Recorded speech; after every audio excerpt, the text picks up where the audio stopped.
இன்னைக்கு நம்ம பார்க்க போறது ஸ்பார்டகஸ் டிவி சீரிஸோட 5வது பாட்டுங்க. போன பாட்டோட எண்டிங் உங்களுக்கு ஞாபகம் இருக்கா? நம்ம ஹீரோ தேவையில்லாம மொதல் சண்டையிலேயே தோல்வியே பார்க்காத அந்த கிரிக்ஸஸ் கூட போய் சண்டை போட்டு மக்கள் முன்னாடி ரொம்ப கேவலப்பட்டான். அதுக்கப்புறம் பாதாள சண்டையில கீழே அனுப்பிச்சு விட்டாங்க. அவனும் எஜமானும் சேர்ந்து நல்லா சண்டை போட்டு நல்லா ஜெயிச்சாங்க, நிறைய காசு பார்த்தாங்க. ஆனா கடைசி சண்டையில எல்லாத்தையுமே நம்ம ஹீரோ மேல கட்டி மொத்தத்தையும் இழந்துட்டான் அந்த எஜமான. ஆனாலுமே தன்னோட உயிரை காப்பாத்தினால இவனை போனா போதுன்னு மன்னிச்சு மறுபடியும் அவனை கிளாடியேட்டரா ஆக்குறான். சோ அவனுக்கான ட்ரைனிங் இங்க கொடுத்துக்கிட்டு இருக்காங்க. மறுபடியும் ட்ரைனிங் எடுத்துக்கிட்டு இருக்கான். கிளாடியேட்டரா இந்த தடவை நல்ல அனுபவம் கிடைச்சிருச்சு இல்லையா, நல்ல பாடமும் கத்துக்கிட்டான் இல்லையா, அதனால இப்போ பொறுப்பா ட்ரைனிங் எல்லாம் எடுத்துக்கிட்டு இருக்கான். ட்ரைனிங்ல மாத்தி மாத்தி 2 பேரு ஒவ்வொரு குறிப்பிட்ட டயத்துக்கும் அப்படியே ஷிஃப்ட் ஆயிட்டே இருப்பாங்க. அப்படி மாத்தி மாத்தி சண்டை போட்டு போயிட்டே இருக்கும்போது ஒரு கட்டத்துல நம்ம ஹீரோவும் கிரிக்ஸஸும் நேருக்கு நேரா நிக்கிறாங்க. அவங்க 2 பேரும் கையில அந்த கத்தி, மரக்கத்தி இருக்கு இல்லையா, அதை வச்சுக்கிட்டு சண்டை போட்டுக்கிட்டு இருக்காங்க. டைம் முடிஞ்சது ஷிஃப்ட் ஆகணும். பட் அதுக்குள்ள கிரிக்ஸஸ் நல்லா டென்ஷன் ஆகி நம்ம ஹீரோவை திரும்ப திரும்ப அடிக்க வரான். உடனே காண்டான நம்ம கருப்பு முட்டை, நான் சொன்னதை கேட்கலையா அப்படின்னு கேட்க, மன்னிச்சுக்கங்க மேலாடு அப்படிங்கிறான். அங்க அப்படியே சீனா கட் பண்றோம். இல்ல அங்கேயே தான் நம்ம இருக்கோம். இங்க அந்த கருப்பு முட்டை என்ன சொல்றானா,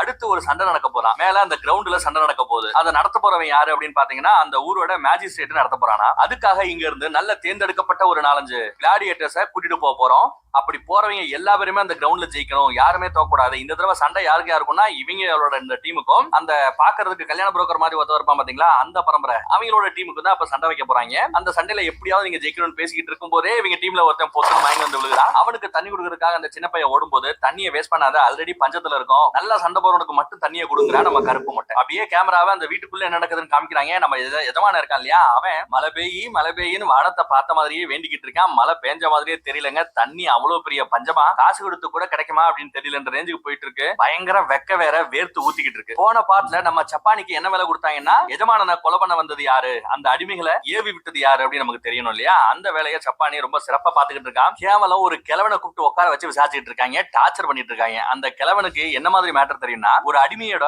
உடம்புல இருக்கிற அந்த குறியை வச்சு, சிம்பிளை வச்சு அவன் எந்த பரம்பரை அடிமை அப்படிங்கறத கண்டுபிடிக்க முடியுமா. சோ அவனை இங்க நல்லா பாரு, இவங்களோட இந்த உடம்புல இருக்கிற இந்த குறியீடை பாரு, இந்த சிம்பிளை பாரு, இதை வச்சு இவங்க எந்த பரம்பரையை சேர்ந்தவங்கன்னு என்கிட்ட சொல்லுன்னு கேட்டா, அவன் எனக்கு தெரியாதுன்னு ரொம்ப சீன் போல, என்னடா அவங்கிட்ட வம்பா போச்சேன்னு அவன் அப்படியே புடிச்சு இந்த சிம்பிளை காமிக்கிறதுக்காக என்ன பண்ணிருப்பாங்கன்னா, அந்த கொல்ல வந்து அந்த 2 அடிமைகளோட தலையை வெட்டி கொண்டு வந்திருப்பாங்க இல்லையா, உடம்பெல்லாம் அப்படியே புழுவெல்லாம் வச்சு போய் கிடக்கும், புழு பூத்து கிடக்கும். அந்த புழு மேலேயே அவனை போட்டு நசுக்க, புழுவெல்லாம் இவனோட வாய்க்குள்ள போகும், கன்றாவியா இருக்கும், வாந்தி வந்தாலும் ஆச்சரியப்படுறதுக்கு இல்ல. அதுக்கப்புறம் அவன் சொல்லிடுறான், இந்த குறியீடு யாருக்கு சொந்தம், எந்த பரம்பரையை சேர்ந்தவங்க இந்த அப்படின்றதெல்லாம் சொல்லிடுறாங்க. சோ இன்னொரு இடத்த இந்த ஜப்பானியும் கூடவே வந்து கார்கா வந்திருக்கான். இவங்க 2 பேரும் போறானுங்க. அவனை பிடிச்சு விசாரிச்சா அந்த அடிமைகளை அவன் யார் பேச்சை கேட்டு அனுப்பிச்சுட்டான், இல்ல அவனுக்கும் நம்ம எஜமானனுக்கு இருக்கிற என்ன பஞ்சாயத்து, இது எல்லாத்தையுமே நம்மளால தெரிஞ்சுக்க முடியும். அதே நேரம் அந்த பக்கத்துல நம்ம எஜமான கோமாளி மாதிரி ட்ரெஸ் பண்ணிருக்கான். கேட்டா அங்க அந்த காலகட்டத்துல அதுதான் ஃபேமஸா. இங்க இந்த ஊர் மேஜிஸ்ட்ரேட் கூடவே அந்த கல்யாண புரோக்கர் அவனையே கூட்டிட்டு வந்திருக்கான். என்ன இவங்க 2 பேரும் ஒன்னா வந்திருக்காங்களே, சரியில்லையே அப்படின்னு விசாரிச்சா அடுத்து ஒரு சண்டை நடக்க போறாங்க, ஒரு கிரவுண்ட் சண்டை நடக்க போகுது. அந்த சண்டையில இந்த கல்யாண புரோக்கரோட ஆளும் நம்ம ஆளுகளும் சண்டை போட போறாங்க. நமக்கு ஏற்கனவே தெரிஞ்ச விஷயம் தான். ஆனா இந்த கல்யாண புரோக்கர் புதுசா ஒருத்தவனை அடிமையா வேலைக்கு எடுத்திருக்கானா, அடிமையா வேலைக்கு வாங்கியிருக்கானா. அவன் யாரு அப்படின்னு பாத்தீங்கன்னா, போன பாட்டுல ஒருத்தனை பத்தி பேசினாங்க பாத்தீங்களா, 10 அடி உயரம் இருப்பானா. அவன் வந்தானா அப்படியே அந்த சூரியனே மேகம் மறைச்சிடும், சூரிய வெளிச்சமே தெரியாம போயிடும். அவன் அடிச்சானா உடம்பெல்லாம் அப்படியே துண்டாயி செத்து போவாங்க, ஆகோ ஓகோன்னு பேசினாங்க. அது மட்டும் இல்லாம அந்த அரக்கன் கூட சண்டை போட்டு உயிரோட வச்சு இருக்கிறது நம்ம கருப்பு மொட்டை மட்டும்தான். ஒரு பழைய கதையெல்லாம் பேசிட்டு இருந்தோம் பாத்தீங்களா, அவனையே இவன் விலைக்கு வாங்கியிருக்கான் அடிமையா. அவன் கூட ஆளுக சண்டை போடணும்னு கேட்டா இவன் மிரண்டு போறான், முடியாதுங்கிறான். உடனே அப்படி எல்லாம் நீ சொல்லக்கூடாது, வேணும்னா ஒண்ணு பண்ணலாம், ஒன்ட்ட இருக்க அந்த டீம்ல திறமையான 2 பேரை அனுப்பிவிடு, ஒரு ஆளுக்கு 2 ஆளு நீ அனுப்பிவிடு, சண்டை போட்டு பாக்கட்டும், ஜெயிச்சு பாக்கட்டும், ஜெயிச்சா உனக்கு நிறைய பணம் கிடக்கும், நீ செட்டில் ஆயிரலாம், உன் பிரச்சனை எல்லாமே முடிஞ்சு போயிடுன்னு ஏத்தி விட. இவனும் அதுக்கு யோசிக்கத்தான் செய்யறான், ஆசைப்படத்தான் செய்யறான். பட் அந்த எஜமானிக்கு இது சுத்தமா பிடிக்கல. ஏன்னா அவளுக்கு தான் அந்த கிரிக்ஸஸ் மேல கொஞ்சம் ஒரு கள்ளத்தொடர்பு இருக்கு இல்லையா, அதனால அவன் ஐயோ அவன் செத்து போயிட்டானா அப்படின்னு யோசிக்கிறான், முடியாதுங்கிற. ஆனா பண பிரச்சனையில் இருக்கிற நம்ம எஜமான என்ன பண்றான், இவங்கிட்ட இருக்கிற திறமையான ஆள் யாரு, அந்த கிரிக்ஸஸ், அவனை கூப்பிடுறான். அவன் முன்னாடி வந்து நிக்கிறான். அதுக்கப்புறம் பாதாள சண்டையில எல்லாம் சும்மா படுபயங்கரமா சண்டை போட்ட நம்ம ஸ்பார்டகஸ் ஹீரோ இருக்கான் இல்லையா, அவனையும் கூப்பிடுறான். இவங்க 2 பேரும் சேர்ந்துதான் அந்த ಓ ನನ್ನ ಓಪನಿಂಗ್ ಕಟ್ಸ್ ಮ್ಯಾನ್ ಅಣ್ಣ, ಈ ತರ ಶೇವ್ ಮಾಡಿದ್ರೆ ಕಟ್ ಆಗುತ್ತೆ ಮತ್ತೆ ಉರಿಯುತ್ತೆ. ಮತ್ತೆ ಹೊಸ ಜಿಲೆಟ್ ಗಾರ್ಡ್ 3-in-1. ಈಗ ನೀನ್ ದೊಡ್ಡ ಲೀಗ್ ನಲ್ಲಿದ್ಯಾ, ಸೊ ಶೇವ್ ಕೂಡ ದೊಡ್ಡ ಲೀಗ್ ನತ್ತೆ. ಇದರ 3 ಸೆನ್ಸರ್ ಬ್ಲೇಡ್ ಸಾಧಾರಣ ರೇಸರ್ ನ ಬದಲು ಒಂದು ಸ್ಟ್ರೋಕ್ ನಲ್ಲಿ ಸ್ಮೂತ್ ಶೇವ್ ಕೊಡುತ್ತೆ, ಕಟ್ಟುವಾಗಲ್ಲ, ಉರಿಯೋದಿಲ್ಲ. ಈಗ ದೊಡ್ಡ ಲೀಗ್ ನಲ್ಲಿ ಹೇಗೆ ಅನಿಸ್ತಾ ಇದೆ? ಸ್ಮೂತ್ ಜಿಲೆಟ್ ಗಾರ್ಡ್ 3-in-1 ದೊಡ್ಡ ಲೀಗ್ ನ shave. Here's how you're going to start your first podcast. Record a rough take, drop in your script, or அத்தடி அரக்கன் கூட சண்டை போட போறதா சொல்றாங்க. அவ்வளவுதான் முடிவாகி போச்சு. இவங்க 2 பேரும் சேர்ந்து அவனை எப்படி அடிக்க போறாங்களோ இல்ல அவங்கிட்ட அடி வாங்கி இவங்க 2 பேர்ல எவனா சாக போறானான்னு தெரியல. எல்லாமே பார்க்க போறோம். ஆனா எங்க பிரச்சனை வருதுன்னா இவங்க 2 பேரும் சேர்ந்து சண்டை போட்டாதான் அந்த 10 அடி அரக்கனை ஜெயிக்க முடியும். பட் இவங்க 2 பேருக்குள்ள ஒத்துமையே கிடையாது. இது தற்கொலைக்கு சமம் அப்படின்னு அந்த பக்கத்துல நம்ம கருப்பு மொட்டை எஜமானன் கிட்ட எக்ஸ்பிளைன் பண்ணிட்டு இருக்கான். ஏன்னா அவன் தான் அந்த அரக்கன் கூட சண்டை போட்டவன். இவங்களால அவனை சமாளிக்கவே முடியாது, இவங்க 2 பேரால ஜெயிக்கவே முடியாது அப்படின்னு திரும்ப திரும்ப சொல்ல, அப்ப இவங்க 2 பேரும் செத்து போகட்டும் போடா அப்படின்னு சொல்லிட்டு போறான் அந்த எஜமானன். அவங்களை ஒழுங்கா ட்ரெயின் பண்ணுங்கிறாங்க. அதுக்குள்ள நம்ம சப்பானிங்க வரா. உங்களை கொல்றதுக்காக 2 அடிமைகள் வந்தாங்கல்ல, அந்த 2 அடிமைகளை வளர்த்த அந்த பரம்பரையை சேர்ந்த ஒருத்தவன் கிடைச்சிட்டான். அவனை பிடிச்சி இழுட்டு வந்திருக்கோம் சொல்ல அவங்கள பாக்குறதுக்காக இவன் அந்த பக்கம் போயிட்டு இருக்கான். அதே நேரம் இந்த பக்கத்துல நம்ம வேலைக்காரியும் கிரிக்ஸஸும் கொஞ்சம் ஓவரா ரொமான்ஸ் பண்ணிட்டு இருக்காங்க. கிரிக்ஸஸ பாக்குறதுக்காக நம்ம ஹீரோ ஸ்பார்டகஸ் அவனோட அந்த ரூமுக்கே வந்திருக்கான். உனக்கு இங்க என்ன வேலை, ஏன் ரூம் எதுக்குடா வந்த அப்படி எல்லாம் பேசிட்டு இருக்கான். இரு நான் சொல்றத பொறுமையா கேளு, நம்ம 2 பேரும் சேர்ந்து சண்டை போட்டாதான் அந்த 10 அடி அரக்கன் நம்ம ஜெயிக்க முடியும், இல்லன்னா நம்ம 2 பேரும் செத்து போயிடுவோம் சொல்ல. உன் கூட சேர்ந்துதான் அந்த வெற்றி எனக்கு கிடைக்கும்னா எனக்கு தேவையே இல்ல, சண்டையில நான் எல்லாத்தையும் பார்த்துப்பேன், நீ சும்மா ஓரமா நின்னா போதும் அப்படின்னு மிரட்டுறான். அந்த பக்கத்துல ட்ரெயினிங்ல நம்ம கருப்பு மொட்டை நீங்க 2 பேரும் சேர்ந்து சண்டை போட்டாதான்டா அந்த அரக்கங்கிட்ட இருந்து அட்லீஸ்ட் உயிரோட தப்பிக்க முடியும், இல்லன்னா கொஞ்ச நேரமா தாக்காது பிடிக்க முடியும். அதனால நீங்க 2 பேரும் சேர்ந்து எங்க என்ன ஜெயிச்சு பாருங்கடான்னு வந்து நிக்கிறாங்க. முதல் தடவை நம்ம கருப்பு மொட்டை சண்டை போறதை நம்ம பார்க்க போறோம். சும்மா அசால்ட்டா இவங்க 2 பேரையுமே அடிச்சு துவம்சம் பண்றாங்க. இதுலதான் தெரியுது இவன் எவ்வளவு பெரிய பலசாலி அப்படின்னு. கிரிக்ஸஸ் கீழே விழுந்து கிடக்காம பாத்தீங்களா, அவனை தூக்குறதுக்காக ஹெல்ப்புக்காக நம்ம ஹீரோ ஸ்பார்டகஸ் போனா என்ன விடுறா அப்படிங்கிறான். நல்லா அடி வாங்குறாங்க நம்ம மொட்டை கிட்ட. அதை எல்லாத்தையுமே நம்ம படை தளபதியோட பொண்டாட்டி மேல இருந்து வேடிக்கை பார்த்துக்கிட்டே இருக்கா. அங்க நம்ம எஜமானி கிட்ட போய் இந்த கிளாடியேட்டர்ஸ் கூட எல்லாம் பக்கத்துல இருந்து பாக்கணும்னு ஆசைப்படுறேங்கிறா. ஐயோ அதெல்லாம் முடியாது, கீழே எல்லாம் நம்ம போவே கூடாது அப்படிங்கிற எஜமானி. அப்போ அவங்கள உள்ள கூட்டிட்டு வா, எனக்கு பிரைவேட்டா ஒரு ஷோ காமி அப்படின்னு கொஞ்சம் சபலத்துல கூப்பிடுறாளா, எது கூப்பிடுறான்னு தெரியல. பட் வேற எதுக்கும் ஸ்கெட்ச் போடுறாங்க இங்க. அவளும் சரி என்னால என்ன முடியும் நான் பாக்குறேன்னு எஜமானி சொல்லிடுறா. அதுக்கு பதிலா உனக்கு ஒரு ஃபேவர் நான் பண்ண போறேன் அப்படிங்கிறா. என்ன ஃபேவர் அப்படின்னு பார்த்தா இவளுக்கு குழந்தை இல்ல நம்ம எஜமானிக்கு. அப்படி குழந்தை வேணும்னா ஒரு சூனியக்காரி ஒருத்தர் இருக்கலாம், வைத்தியமும் பண்றவதான். சோ வைத்தியக்காரியும் சொல்லலாம் சூனியக்காரியும் சொல்லலாம். அவ கை வச்சா குழந்தையே இல்லாத கிழவி கூட குழந்தை பெற்றுப்பாங்க. அவங்களால கண்டிப்பா உங்களுக்கு தேவையான அந்த குழந்தைய கொடுக்க முடியும், நான் அந்த மீட்டிங் அரேஞ்ச் பண்றேன் அப்படிங்கிறா. இவளும் சரின்னு சொல்லிடுறா. அந்த பக்கத்துல நம்ம 2 பேரும் சேர்ந்து சண்டை போடணும் அப்படின்னு நம்ம ஹீரோ சொல்ல வர அதை தப்பா புரிஞ்சுக்கிட்டு கிரிக்ஸஸ் நம்ம ஹீரோ கூட சண்டை போட ஆரம்பிக்கிறா. 2 பேருமே உடம்புல ஒட்டு துணி இல்லங்க, குளிக்கிற இடத்துல மாங்குன்னு சண்டை போட்டுட்டே இருக்காங்க. மொட்டை வந்துதான் அந்த சண்டையை நிப்பாட்டுறா. அப்படியே அந்த சீனு கட்டு அந்த பிரைவேட் ஷோ கேட்டு இருந்தா பாத்தீங்களா படத்தளபதியோட பொண்டாட்டி, அதுக்காக இவங்க 2 பேரையும் கூட்டி நிக்க வச்சிருக்காங்க. பொம்மை மாதிரி நிக்கிறாங்க. அவ நம்ம ஹீரோவை பார்த்து நான் யாருன்னு உனக்கு தெரியுதா அப்படின்னு கேக்குறா. ஆமா எனக்கு தெரியும், அந்த படத்தளபதியோட பொண்டாட்டி தானே நீ அப்படின்னு சொல்ல. ஆமா ஒரு முக்கியமான விஷயமா வேற நாட்டுக்கு அவர் போயிருக்காரு, அவர் வரதுக்குள்ள எப்படியும் நாளைக்கு நடக்க போற அந்த சண்டையில அந்த அரக்கையால நீ சாக போற, அதை பாக்குற குடுப்பனை என் புருஷனுக்கு இல்ல, பட் நான் உட்காந்து நல்லா பார்த்து ரசிப்பேன் அப்படிங்கிறா. அப்படி அவங்க பேசிக்கிட்டு இருக்கும் போதே நம்ம எஜமானே வந்துடுறான். என்ன நடக்குதுங்க அப்படின்னு பார்த்துட்டு பெருசா எதுவும் பேசிக்காம மன்னிச்சுக்கங்க ஒரு முக்கியமான வேலைக்கு ஸ்பார்டகஸ் வேணுமே அப்படின்னு கேட்க, தாராளமா கூட்டிட்டு போங்க, எப்படி நாளைக்கு செத்து போறா, சோ இருக்கிற வரைக்கும் நல்லா பார்த்து அனுபவிங்க அப்படின்னு சொல்லி ஸ்பார்டகஸ் அனுப்பி விடுறா. அடுத்து இங்க இருக்கிறது நம்ம கிரிக்ஸஸ் மட்டும்தான். என்ன வந்ததுல இருந்து பாக்குறேன் இவன் நிறைய ட்ரெஸ் போட்டுக்கிட்டு இருக்கான், கொஞ்சம் ட்ரெஸ் கம்மி பண்ணா நல்லா இருக்குமே அப்படிங்கிற. ஆக்சுவலா அவன் கட்டி இருக்கிறது கோமண மாதிரி ஒண்ணு மட்டும் தாங்க. அதையே அவுக்க சொல்றா இந்த படத்தளபதியோட பொண்டாட்டி. வேற வழியில இல்ல, எஜமானனும் சரி கேட்கறாள் அவுத்து விடு அப்படின்னா அவனும் அவுத்து போட்டு அம்மனமா நிக்கிறான் அவன் முன்னாடி. அவ இவனை கொஞ்சம் பாக்க அத இங்க 2 ஜீவன் பாத்துக்கிட்டு இருக்கு. ஒண்ணு அந்த வேலைக்காரி, அவளும் இவனும் தான் லவ் பண்றாங்க. இன்னொன்னு இந்த எஜமானி கள்ள தொடர்பு கேஸ். இது 2மே அதை பார்த்து சகிக்க முடியாம திணறிக்கிட்டு இருக்க.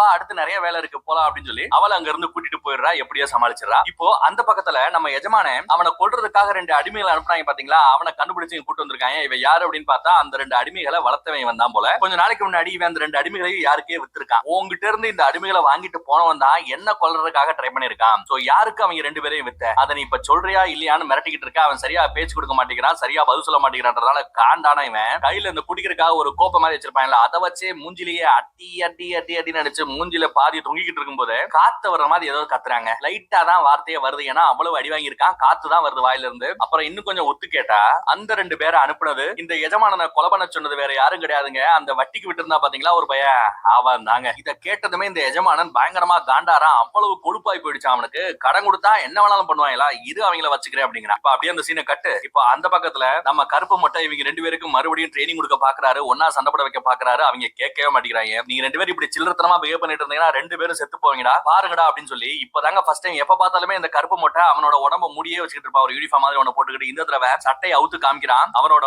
மார்ல இருந்து கீழே வயிறு வரைக்கும் ஒரு பெரிய கோடு வந்திருக்கு. போட்டதான் அந்த அரக்கன். முதுகுல காமிச்சா முதுகுலயும் ஒரு பெரிய கோடு இருக்கு. போட்டது அந்த அரக்கன். அடுத்து கழுத்து அப்படியே துண்டா வெட்டுறதுக்காக அவன் ட்ரை பண்ணிருப்பான். பட் அது கொஞ்சம் குறிமாறி அவனோட மூஞ்சில ஒரு தழும்பு போட்டிருக்கும். அதையும் அவன் காமிக்கிறான். ஒரு ராட்சசன் கூட நீங்க சண்டை போட போறீங்கன்றது ஞாபகம் இருக்கட்டும். நீங்க ஒழுங்கா ஒத்துமையா சண்டை போடலைன்னா அந்த அரக்கன் கிட்ட இருக்கிற வீக்னஸ் எதையாவது கண்டுபிடிக்கலன்னா அவ்வளவுதான், நீங்க 2 பேருமே சாக வேண்டியதா அப்படின்னு சொல்லிட்டு அவர் அங்க இருந்து போயிடுறாரு. இப்போ அந்த பக்கத்துல அந்த படை தளபதியோட பொண்டாட்டி சொல்லியிருந்தா பாத்தீங்களா, குழந்தை பிறக்கிறதுக்காக ஒரு சூனியக்காரியை வர சொல்றேன் அப்படின்னு. அவ அன்னைக்கு நைட்டு வர போறாங்களாம். ஏதோ ஒரு பூஜை எல்லாம் பண்ணிட்டு அதுக்கப்புறம் அன்னைக்கு ஃபர்ஸ்ட் நைட் மாதிரி ஏதோ ஒண்ணு வைக்க போறாங்களா. சோ நம்ம எஜமான கொஞ்சம் சீக்கிரம் வாங்க அப்படின்னு சொல்லி அனுப்புறான். அந்த எஜமானி ஒரு சின்ன வேலை இருக்குமா, போயிட்டு எவ்வளவு முடியுமா அவ்வளவு சீக்கிரம் வரேன் அப்படின்னு சொல்லிட்டு அவனும் போயிடுறான். அவங்க எதிர்பார்த்த மாதிரியே அந்த பூஜை நடக்க ஆரம்பிக்குது. அந்த சூனியக்காரி வரா, என்கிட்ட எந்த உண்மையும் மறைக்காம நீங்க கரெக்டா சொல்லணும், அப்பதான் இந்த மந்திரங்களோ இந்த மருந்துகளோ வேலை செய்யும் அப்படிங்கிறா. எத்தனை வருஷமா ட்ரை பண்ணிட்டு இருக்கீங்க அப்படின்னு கேட்டா ஒரு 4-5 வருஷமா குழந்தைக்காக ட்ரை பண்ணிட்டு இருக்காங்களா. கல்யாணம் ஆகி 10 வருஷத்துக்கு மேல ஆச்சா. சரி உன் புருஷனை தவிர வேற யாரு கூட நீ இருந்திருக்கியா அப்படின்னு கேட்க அவ முழிக்கிறா. பரவாயில்ல, வேணும்னா இந்த ஃப்ரெண்ட யார நம்ம படத்துல வேற பொண்டாட்டி இருக்கால அவளை வேணா வெளியே போய் சொல்றேன், நீங்க கொஞ்சம் ஓப்பனா என்கிட்ட பேசி ஆனும் சொல்ல.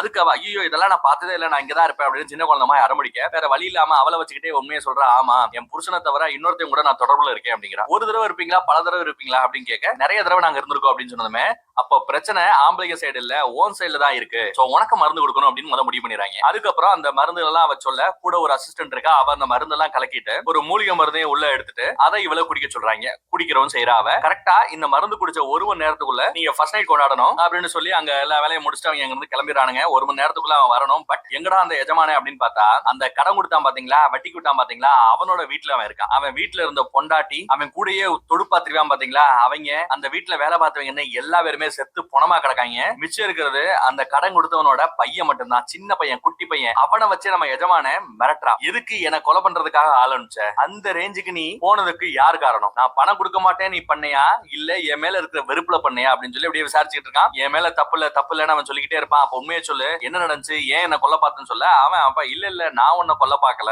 நீ எனக்கு கொடுத்த பணத்தை திருப்பி கொடுக்கலையேன்னு எனக்கு வருத்தம் இருந்தது. அதே நேரம் அந்த கல்யாண புரோக்கர் மாதிரி ஒருத்தவன் இருக்கான்ல, இதே தொழில் பண்ணிட்டு இருக்கான் பாத்தீங்களா, அவன் என்ன சொல்லிருக்கான்னா அவன் கொடுக்க வேண்டிய பணத்தை வட்டியும் முதல்ல நான் கொடுத்துறேன், பேசாம அவனை நீ கொன்னுடுன்னு சொல்லியிருக்கான். சோ நான் கொடுத்த வட்டியும் பணமும் என்கிட்ட வரப்போகுது அப்படிங்கறதுனாலதான் அவன் சொன்னதை நான் செஞ்சேன்னு சொல்ல மேட்டரை தெரிஞ்சுக்கிட்டு அவனையும் கொல்ல சொல்லிடுறான். இந்த கிளாடியேட்டரை வச்சு நம்ம கார்கா வந்திருந்தால அவனை வச்சு அவனை கொல்ல சொல்லிடுறான். அவனும் செத்து போறான். அடுத்து இந்த குட்டி பையன் அவனையும் முடிச்சிருன்னு சொல்லிட்டு அசால்ட்டா போறாங்க இந்த எஜமான. சின்ன குழந்தைய கூட பார்க்காம அந்த கார்கா அந்த குழந்தையும் கொன்னுடுறான். இப்போ அந்த பக்கத்துல 1 மணி நேரத்துல வர வேண்டிய அந்த எஜமான வரல. இவளுக்கு குழந்தை வேற வேணும். என்ன பண்றா அவ, இதுக்கு வந்தா இருக்கானே நம்ம கிரிக்ஸஸ், அவனை கூப்பிட்டு விட அவன் வராங்க. இந்த மேட்டர் எல்லாம் அவங்க கிட்ட சொல்லாம எப்பவும் போல வா கொஞ்சம் ஒன்னா இருக்கலாம் சொல்லி கொஞ்சம் அப்படி இப்படி ட்ரை பண்றா. பட் இவன் பெருசா இன்ட்ரெஸ்டே காமிச்ச மாட்டேங்கிறான். என்ன அப்படின்னு கேட்டா நாளைக்கு அந்த அரக்கன் கூட சண்டை போட போறாங்க இல்லையா, சோ முந்தின நாள் இந்த மாதிரி விஷயங்கள்ல இருந்தா உடல் பலம் குறைஞ்சிரும், எங்களால சண்டையில ஜெயிக்க முடியாதுன்னு சொல்ல அந்த சண்டை எவ்வளவு முக்கியமானது, அந்த சண்டையில எவ்வளவு ஜெயிக்க வேண்டியது முக்கியமானது அப்படின்னு யோசிக்கிறவன் தான் வயித்துல குழந்தை வளர்றதை விட இவன் அந்த சண்டையில ஜெயிக்கணுங்கிறதா முக்கியம்னு புரிஞ்சுக்கிட்டு சரி போ அப்படின்னு அங்க இருந்து அனுப்பிச்சிடுறான். அவனும் அங்க இருந்து போயிடுறான். பட் உண்மையான காரணம் என்னன்னா அவனுக்கு அந்த வேலைக்காரி மேலதான் காதல் இல்லையா. சோ அங்க அந்த வேலைக்காரி இவனும் போயிட்டு இருக்கும்போது 2 பேரும் கொஞ்சம் அங்க கொஞ்சம் 1 மணி நேரம் இருக்காங்க. அவன் சொன்ன எல்லாமே போய் நாளைக்கு மேட்சை வச்சுக்கிட்டு இன்னைக்கு இப்படி இருக்க கூடாது வைக்க கூடாது, ஏன்னா இந்த அடிமை வேலைக்காரி கூட அப்படி இருந்திருக்கான். கரெக்டா. இப்போ நம்ம ரொம்ப நேரமா ஆவலா எதிர்பார்த்துக்கிட்டு இருந்தா அந்த மேட்ச் நடக்கும் போது கிரவுண்ட்ல மாத்தி சண்டை போட்டுட்டு இருக்காங்க. கடைசி ஃபைட் இப்ப வரப்போதுங்க. அந்த அரக்கனும் நம்ம 2 ஹீரோஸும் சண்டைக்குள்ள இறங்க போறானுங்க. நான் சொன்னது ஞாபகம் இருக்கட்டும், அவனோட வீக் பாயிண்ட கண்டுபிடிச்சா மட்டும்தான் உங்களால ஜெயிக்க முடியும், ஒன்னா சண்டை போடுங்க அப்படி எல்லாம் பேசிட்டு இருக்க. அதே நேரம் அங்க மேஜிஸ்ட்ரேட் வராரு, ரொம்ப சோகமா வராரு. என்ன அப்படின்னு பார்த்தா அந்த கடன் கொடுத்த ஒருத்தன் செத்து போயிட்டான் பாத்தீங்களா குடும்பத்தோட. A year back, being stuck with an idea was acceptable, but today it's seen as an excuse. அவனை யாரோ கொலை பண்ணிட்டாங்க, வீட்டுக்கு தீய வச்சிட்டாங்க, யாரு என்னன்னு விசாரிச்சுக்கிட்டு இருக்கோம் அப்படின்னு இந்த மேஜிஸ்ட்ரேட் சொல்லிட்டு இருக்காரு. கொஞ்சம் வருத்தமா இருக்காரு. ஏன் அப்படின்னு பார்த்தா இவரோட சொந்தம் தான் அவன், அதனால சொந்தம் வந்து செத்து போனா வருத்தப்படத்தானே செய்வாங்க. அவனும் வருத்தப்பட்டுக்கிட்டு இருக்கான். பட் பெரிய லெவல்ல வருத்தம் இல்ல. அதை கேட்டதுமே இந்த பக்கத்துல அந்த கல்யாண புரோக்கர் மாதிரி இருக்கான் பாத்தீங்களா, அவன் கொஞ்சம் காண்டாராம், பயப்படவும் செய்யறான். இப்போ நம்ம ரொம்ப நேரம் ஆவலா எதிர்பார்த்துக்கிட்டு இருக்கிற அந்த 10 அடி அரக்கனை காமிக்கிறானுங்க. கேட்ட திறந்தா உள்ள இருந்து அப்படியே வெள்ள நிறைய முடிய வச்சுட்டு மூஞ்சியெல்லாம் அங்கங்க கோடு கீழா போட்டு ஏதோ ஒரு அரக்க மாதிரி தாங்க வர்றான். 10 அடி உயரமான்னு தெரியல, பட் ஓரளவு உயரமா தான் இருக்கான், அரக்கத்தனமா தான் இருக்கான். அவனை பார்த்ததுமே இந்த கூட்டம் பிரமிச்சு போது, இவ்வளவு பெரிய உருவத்துல ஒரு நாள் இருக்க முடியுமா அப்படிங்கிறாங்க. நம்ம மேஜிஸ்ட்ரேட் சண்டை ஆரம்பிக்கட்டும், நம்ம ஊருக்கு மழை வேண்டிதான் நம்ம இந்த சண்டையை நடத்துறோம், எல்லாம் நல்லபடியா முடியணும் அப்படின்னு கூப்பிட்டுக்கிறாப்ல. முடிஞ்சதுமே இந்த சண்டை ஆரம்பிக்குதுங்க. அரக்கன்னு பயங்கரமா சீனு போட்டா இந்த பையன் பெருசா ஒண்ணு சண்டையே போட மாட்டேங்கிறாங்க. ஏன்னா நம்ம ஹீரோஸ் 2 பேருமே சும்மா சூப்பரா 1 மண்ணா சண்டை போடுறாங்க. அவனோட கை காலு எல்லா பக்கத்துலயும் ஒரே ஆளா இருந்து கிழிக்கிறானுங்க. 2 பேரும் ஒத்துமையா சண்டை போட்டா என்ன நடக்கும் அப்படிங்கறத இந்த கிரௌடு பாத்துருச்சுங்க. அசால்ட்டா அந்த அரக்கனை அடிச்சு கிழிச்சு படுக்க போட்டு மட்டையாக்கிறானுங்க. என்னடா அது பெரிய லெவல்ல சண்டை நடக்குன்னு பார்த்தா 1 நிமிஷத்துல முடிஞ்சு போச்சு அப்படின்னு உஷ்ணு ஆயிப்போடுது. கூட்டமே கொஞ்ச நேரத்துல அமைதியாயிடுறாங்க. என்ன எப்படி முடிஞ்சு போச்சுன்னு அதுக்கப்புறம் தான் கொஞ்சம் சுதாரிச்சு ஏய் நம்ம ஆளுங்க நம்ம ஊருக்காரங்க ஜெயிச்சிட்டாங்க அப்படின்னு கத்திட்டு இருக்காங்க. இவங்களுக்கு சந்தோஷம், அப்பாடா ஜெயிச்சிருந்தா ஒன்னும் பிரச்சனை இல்லடா அப்படின்னு சுத்தி அப்படியே சத்தம் போட்டுக்கிட்டு அப்படியே என்ஜாய் பண்ணிக்கிட்டு இருக்கும்போது எல்லாரோட சத்தமும் அப்படியே கம்மியாகுது. என்னடா அப்படின்னு பார்த்தா உடம்புல வெட்டுப்பட்ட நிலைமையில அந்த அரக்கன் எந்திரிச்சு நிக்கிறான். அவ்வளவு பெரிய வெட்டுக்காயம் எப்படி அவனால சாகாம இருக்க முடியுதுன்னு ஒன்னும் பிடிபடல. அவங்க சொன்ன மாதிரியே அவன் வரும்போது வானம் லைட்டா கொஞ்சம் அந்த சூரியனே மறைக்கிற மாதிரி மேகம் போடுது, கொஞ்சம் இருட்டாகுது. மறுபடியும் சண்டைக்கு வரான். நம்ம ஹீரோ 2 பேருமே சும்மா அடிச்சு துவம்சம் பண்றாங்க. இங்க என்ன பஞ்சாயத்துனா ஒன்னா சண்டை போட்டாங்க, ஜெயிக்கிற நிலைமைக்கு போனாங்க. இப்போ ஈஸியா அவனை தோற்க முடியும்னு நினைச்சுக்கிட்டு தோற்கடிக்க முடியும்னு நினைச்சுக்கிட்டு ஒன்னா சண்டை போடாம மாத்தி நான் தான் அவனை கொல்லுவேங்கிற மாதிரி தனித்தனியா சண்டைக்கு போறதுனாலதான் இந்த பிரச்சனை. அதுலயும் குறிப்பா கிரிக்ஸஸோட கையில அடிபட்டுருது. அவன் தான் நம்ம ஹீரோவை தள்ளி விட்டுட்டு முந்திரி கொட்டை மாதிரி முன்னாடி போறான். கை காலை எல்லா பக்கமும் அடி. சோ நம்ம ஸ்பார்டகஸும் அவனால முடிஞ்ச அளவுக்கு சண்டைக்கு போயிட்டு இருக்கான். ஒரு கட்டத்துல அவனோட வாயிலேயே கத்தியோட கையை வச்சு ஒரு இடிக்க வாயில இருந்து ரத்தம் பொல கொட்டுதுங்க. இன்னும் காண்டான அந்த அரக்கன் நம்ம ஹீரோவை அப்படியே தூக்கி வீசுவான் பாருங்க.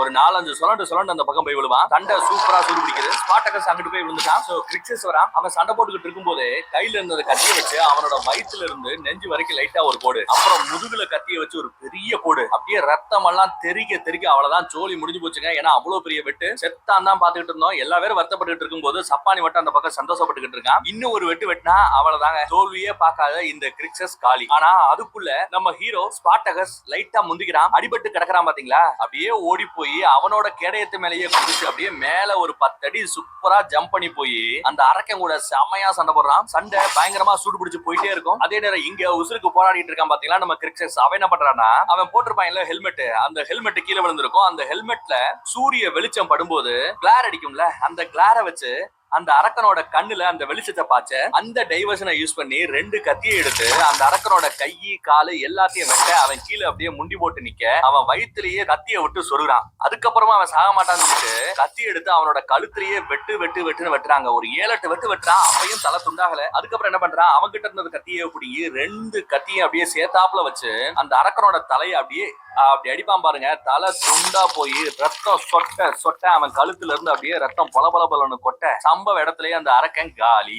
இந்த ஊருக்கானுங்க மழை பெய்யணும்னு சொல்லி 100 ஆடை வெட்டிருப்பாங்களா, ஆனா மழை பெய்யல. இந்த ஒரு அரக்கனை வெட்டினதுமே வானம் கருக்க ஆரம்பிக்குது. கொஞ்சமா அந்த மழை துளி விழ ஆரம்பிக்குதுங்க. பயங்கர பஞ்சம், அதுலயும் தண்ணி பஞ்சம் பயங்கரமா இருந்த அந்த காலகட்டத்துல எல்லா பேரும் வானத்தை பார்த்த மழை பெய்யாதா அப்படின்னு பார்த்தா மழை இப்ப பெய்ய ஆரம்பிச்சிருது. அவன் செத்தான் அப்படிங்கிறது ஒரு சந்தோஷம். அப்படின்னா இந்த பக்கம் மழை பெய்ய ஆரம்பிச்சிருச்சு அப்படிங்கிறது இன்னொரு பெரிய சந்தோஷம். அந்த கூட்டம் எல்லா பேருமே பயங்கரமா கொண்டாடிக்கிட்டு இருக்காங்க. எல்லா பேரோட வாயில இருந்து வர பேரு ஒரே ஒரு பேரு தான், ஸ்பார்டகஸ் அப்படின்னு. நம்ம ஹீரோவை பேரை சொல்லி அப்படியே முழங்குறாங்க. நம்ம ஹீரோ இழந்த அந்த பெருமையா மறுபடியும் மீட்ட மாதிரி தான் தெரியுது. அதோட இந்த படத்தோட ஸ்டோரி முடியுது. கிரிக்ஸஸ்க்கு என்னாச்சு, அவன் செத்தானா உயிரோட இருக்கானா அப்படிங்கறதெல்லாம் அடுத்த எபிசோட் பார்த்தா தான் தெரியும். சோ இந்த எபிசோடோட எல்லா லிங்கையுமே ஒரு பிளேலிஸ்டா கீழே டிஸ்கிரிப்ஷன்ல லிங்க் கொடுத்துருக்கேன். அதை கிளிக் பண்ணீங்கன்னா எல்லா எபிசோடுமே 1 by 1 வரிசையா பிளே ஆயிட்டே இருக்கும். நீங்க மொத்தமா பாக்குறவங்களும் பார்க்கலாம். தேங்க்யூ.